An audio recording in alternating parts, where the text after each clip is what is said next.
Damos agora início ao espaço de opinião de Ricardo Silveirinha. Dá um golo para amanhã. Bom dia, Ricardo. Olá, bom dia.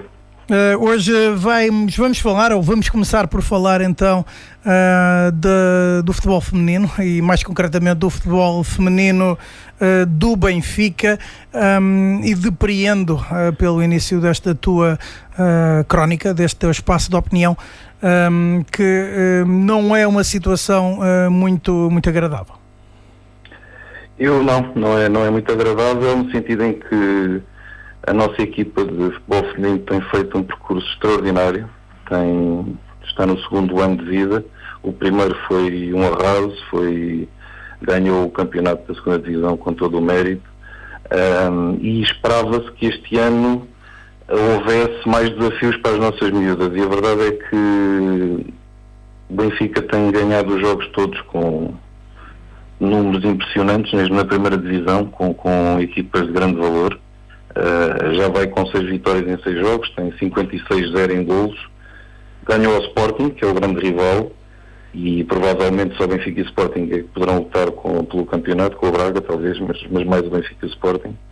E eu acho que este tipo de mérito que a equipa feminina tem merecia um tratamento por parte do clube diferenciado, ou seja, não é possível aceitar que uma equipa destas, que já ganhou a Taça de Portugal logo no primeiro ano, este ano ganhou a Supertaça, enfim, vai na liderança, como disse, não possa jogar onde deve jogar, que é nas instalações do clube, ou no Estádio da Luz, como fez com o Sporting no derby, e nós gostamos muito de ver, aliás promovemos isto aqui até na Rádio Estádio, num dos programas.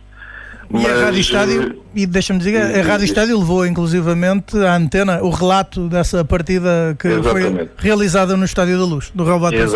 Exatamente. Portanto, o futebol feminino está a ter mais universo e nós queremos continuar a dar-lhe universo.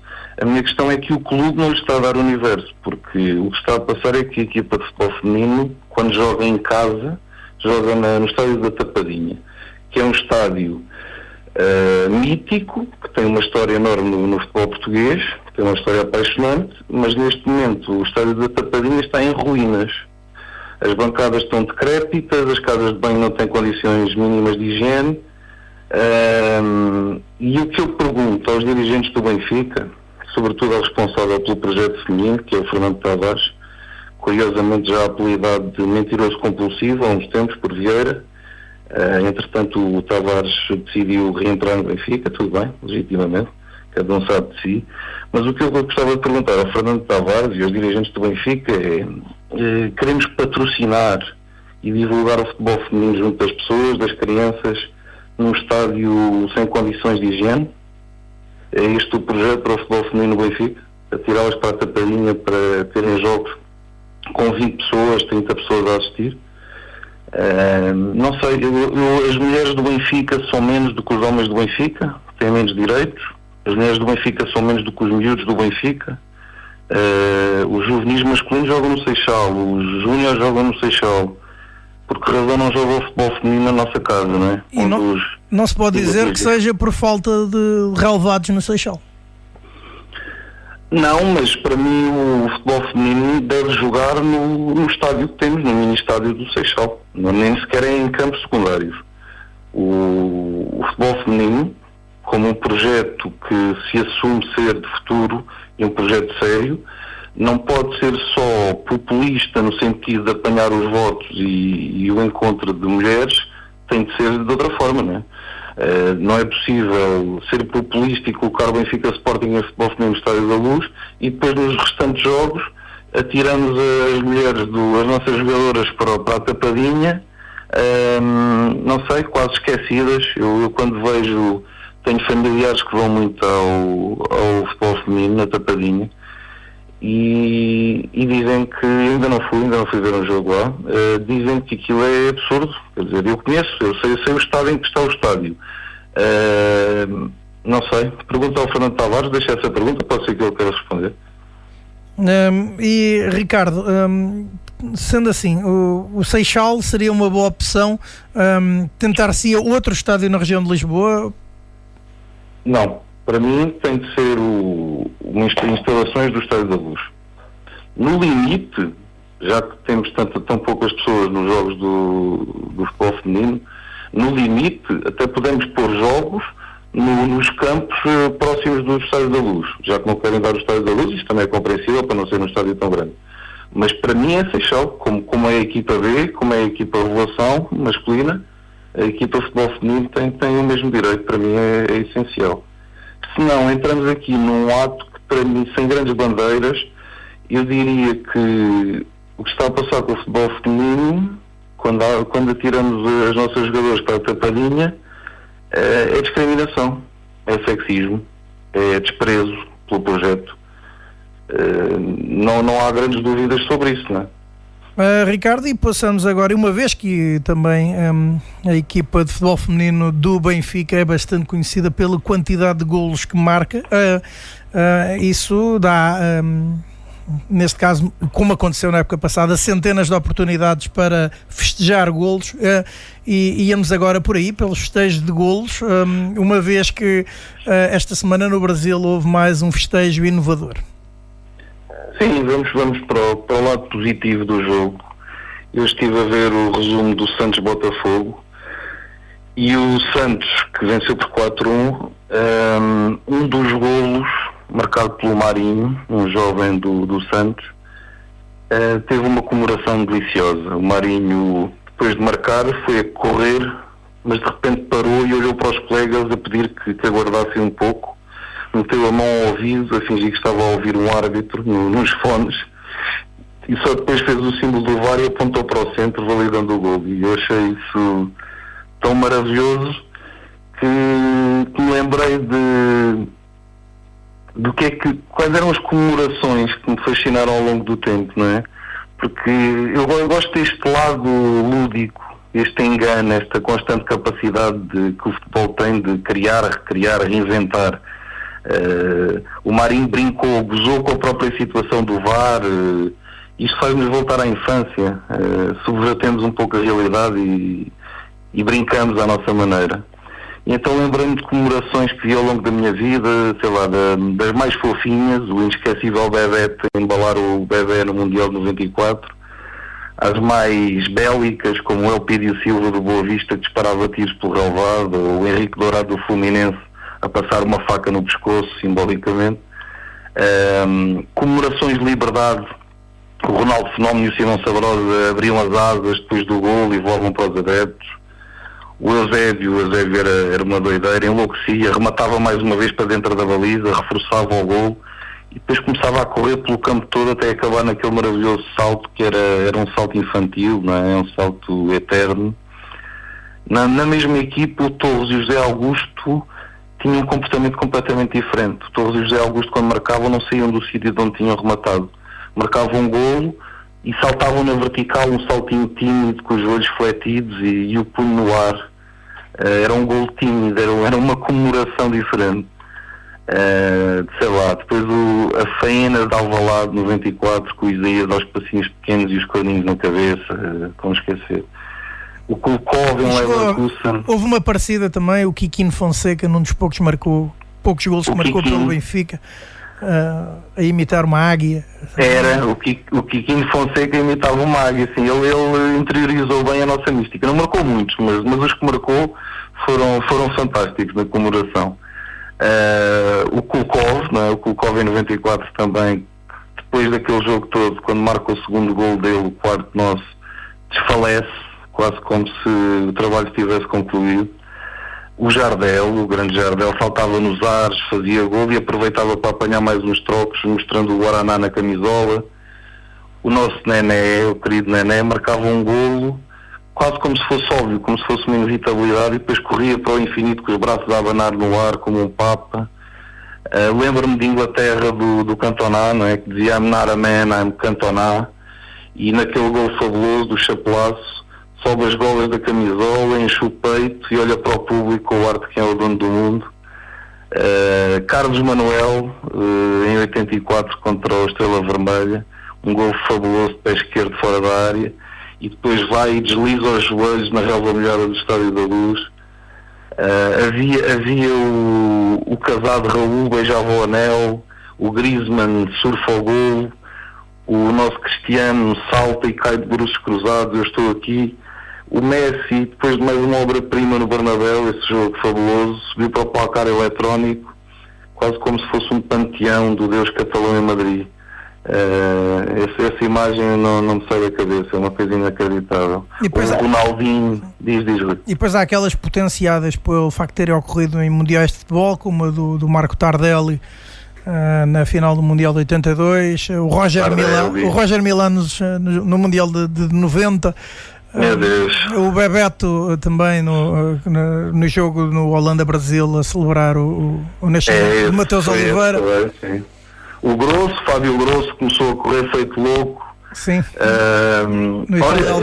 O Fábio Grosso acaba por fazer uma comemoração a Eusébio, não é? Já não se vê tanto, que é andar a correr metros e metros em loucura de golo.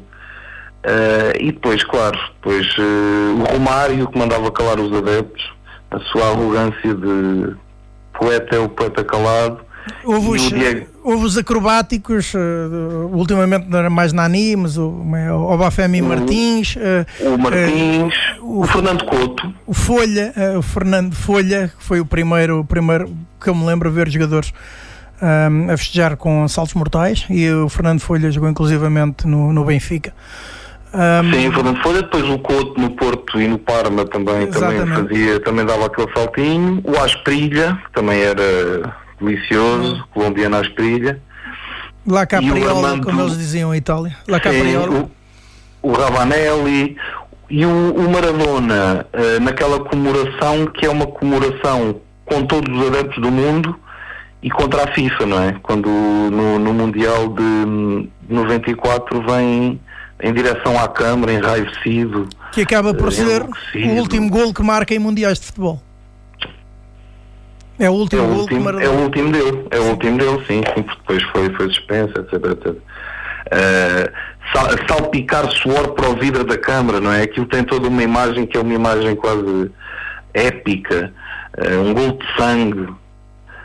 Tanta coisa boa, não é? Tanta comemoração que nos remete sempre para a infância. Nós nas ruas fazíamos isto, imitávamos, marcávamos gol e depois andávamos a correr a imitar os nossos ídolos. Isso nunca sai de nós por mais anos que passam. Sim, e agora joga-se em Playstations e nem sequer há essa oportunidade para festejar, só aqueles que festejam golos à frente da televisão. Eu não jogo, mas imagino que os putos ainda façam isso, espero que sim, pelo menos na sala, que comemorem golos, que se levantem, que imitem os ídolos, não é? Ricardo, mudando agora de assunto, vamos para outra situação, e que também tem a ver um pouco com o imaginário e com as recordações que nós todos temos enquanto adeptos de futebol e das nossas idas aos estádios. Falamos que de uma das recordações que são mais evidentes, que são as provas, às vezes, de que nós, enquanto adeptos, estivemos nos estádios, que são, ao fim e ao cabo, os bilhetes, os ingressos. Os bilhetes antigos. Estive a mexer aqui em tralha antiga que tinha aqui na sala e encontrei uma coisa deliciosa, que é um envelope gordo, muito gordo, porque está cheio de bilhetes de futebol, que eu guardo desde pequeno, desde que comecei a ir ao Estádio da Luz e outros estádios, desde, 84, 85, e fiquei perdido a ver aquilo, porque comecei a imaginar os jogos e outra vez imaginar outra vez os golos, né? E depois tenho vários bilhetes com o resultado final, que eu no dia seguinte escrevia com uma caneta Bic, escrevia lá 1-0, 3-0, 4-2, raramente via derrotas do Benfica, sobretudo nos jogos europeus. Ainda acredito que tu te lembras desses resultados, mesmo que não estivesses apontado na altura. Sim. Quer dizer, alguns do Campeonato Nacional, se calhar já não, mas sim, dos quase todos lembro. E os bilhetes, eu falo disto porque os bilhetes eram lindíssimos. Os bilhetes eram surpreendentes, cada bilhete era muito específico. Não eram como agora, não é? Os bilhetes agora parecem bilhetes de autocarro, de metro, de uma repartição de finanças, de uma senha qualquer no GTT. Códigos de barras códigos de barras. Um pouco impessoais, é isso? Totalmente impessoais, são tickets para mandar fora, não é? Um bocadinho quando tu tiras a senha, vais lá ao GTT e depois mandas aquilo fora. Os bilhetes dos anos 80 e 90 não, eram personalizados, muitas vezes tinham nas costas uma imagem da nossa equipa alinhada para a fotografia, tinha imagens da catedral, apareciam os símbolos dos clubes, a cores, não é? Dos adversários, era uma coisa gira que eu acho que fascinava para mim como criança. O jogo começava no bilhete. Eu vivi na província, em Abrantes, o jogo começava no bilhete. Quando meu pai me aparecia com o bilhete a anunciar que íamos ao jogo, no dia seguinte ou assim, eu logo ali começava o jogo para mim, naquelas cores, não é? Havia uma promessa ainda longínqua do jogo e do relevado. Eu já estava a viver o jogo ali, quando recebia o bilhete. E calculo que fosse uma aventura, até porque, vivendo tu na província, ir adquirir o bilhete, ir buscar o bilhete a Lisboa, já era por si só uma aventura. Era uma surpresa. Claro que o meu pai era um grande benfiquista e fazia estas coisas por mim e por ele, porque eu continuava a ser uma criança, não é? Eu levava ao filho, mas ele, quando entrava no Estádio da Luz, era uma criança igual a mim. Ou até mais nova, se calhar. Mas os bilhetes tinham tamanhos diferentes. Eu acho que isso é giro, vermos eram bilhetes, eram coisas raras, eram pessoais, eram únicas. Se calhar por isso as pessoas colecionavam bilhetes, não é? Hoje não faz muito sentido colecionar bilhetes, não faz... E às vezes pedia-se à pessoa que estivesse na portaria para não rasgar o bilhete, inclusivamente. Exatamente. Havia aquela coisa para mantenha isso, que eu depois quero levar para casa, quero guardar. E eu falo disto também porque eu acho que é importante. E depois ainda havia a questão de o bilhete tinha uma área que era uma área, não dizia lá o lugar, não havia um lugar no Estádio da Luz. O bilhete podia dizer terceiro anel.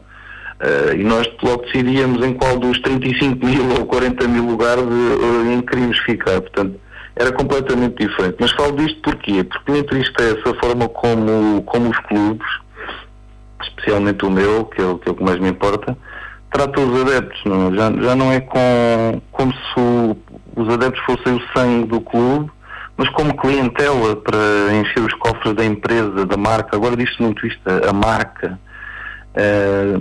Agora, depois da derrota em Lyon, o Domingos Soares Oliveira anunciava a Netflix do Benfica. Bom, eu imagino que seja a Benflix, com imagens do casamento da filha de Domingos Soares Oliveira pago pelo clube, conteúdos específicos, como Domingos Soares Oliveira a seduzir uma funcionária, ou talvez a extraordinária história das bolachas no escritório da Luz. Quem terá sido comeu as bolachas da Dona Gertrudes? Pedro Guerra recusa qualquer envolvimento nessa questão. Não sei se serão estes os conteúdos que Domingos Soares Oliveira quer que nós paguemos. Eu prefiro continuar a acreditar que o Benfica, mais do que uma empresa ou uma marca, o Benfica é um clube. E espero que as pessoas que dirigem o Benfica saibam sempre isso. Porque a nossa paixão, nós vamos aos jogos porque estamos apaixonados pelo Benfica. Não é porque somos clientes da Benflix. E tu achas que, mesmo através da tal Benflix, conforme batizaste, não há essa potencial envolvência dos adeptos com o clube? Eu acho que há potencial para tudo no Benfica, ou seja, não desprezo minimamente tudo o que é modernidade, o profissionalismo, o sentido empresarial. Eu acho que podemos ter conteúdos extraordinários, só que depende das pessoas que os fazem, não é? A Benfica TV é uma ótima ideia e na prática é uma péssima ideia, porque basicamente só tem pessoas a atacar os adeptos do Benfica, os críticos da direção, ou até críticos de uma exibição. Eu ouvi esta semana José Manuel Antunes, que é o principal responsável por Vale Azevedo ter ficado tantos anos no Benfica.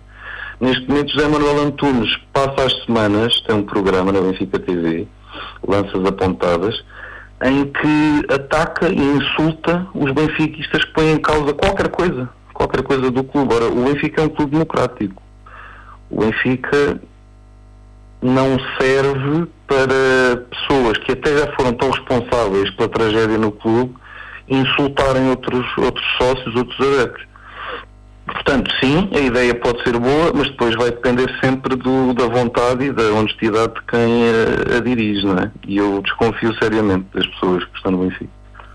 Mudando agora de tema, Ricardo, creio que vamos mudar, ao fim e ao cabo, mudar e de tema e de continente, vamos para o Brasil. onde aconteceu aquilo que, em teu entender, foi um exemplo de antifutebol gritante. Totalmente gritante. O Botafogo-Flamengo serviu para quê? Serviu primeiro para assistir a dois paradigmas futebolísticos, não é? O Flamengo, uma equipa que gosta do jogo, que procura fazer um futebol bonito, apaixonante, ofensivo, romântico, que gosta de marcar golos, adora festejar golos com os adeptos. E depois temos uma equipa, ainda por cima um grande clube no Brasil, que é o Botafogo, uma equipa que fez anti-futebol, mas anti-futebol levado ao extremo. Já não é anti-jogo, é mesmo anti-futebol. Não, é anti-futebol. Anti-jogo é outra coisa. E mesmo assim é criticável. Mas o que se passou no estádio do Botafogo foi uma coisa diferente.